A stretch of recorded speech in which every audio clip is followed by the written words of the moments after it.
Les premières villas sous la Caisse furent édifiées de part et d'autre du premier établissement de bains, l'hôtel d'Antoine Trouche.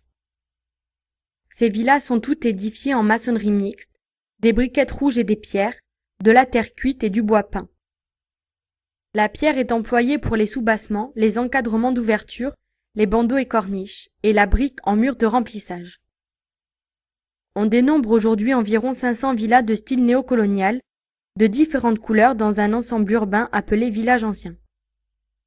Ce village ancien est une réelle palette de couleurs attractives, dont nous allons découvrir les secrets au cours de notre visite.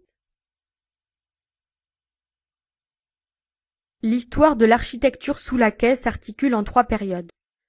La première période, de 1860 à 1890, c'est durant cette période que se sont édifiées les plus grandes villas, la plupart sont situées sur la frange côtière. Ce sont de vastes villas composées sur un grand volume, élevées sur 1 ou 2 niveaux, entourées parfois de galeries couvertes en bois. La deuxième période, de 1890 à 1920, il s'agit d'une grande période de production architecturale sous la Caisse, sous la forme de lotissements. Ce sont les villas les plus nombreuses et elles sont plus petites que leurs aînées. Ces villas ont une volumétrie complexe et multiplient les pignons, les tourelles et les avant-corps. La troisième et dernière période, de 1920 à 1940, est une période de production en série de villas monofamiliales conçues sur une même base architecturale. Un pignon et une aile précédés d'une galerie couverte.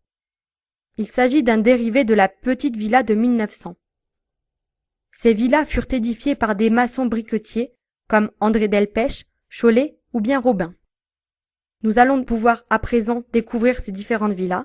Nous allons commencer par la villa Mélita.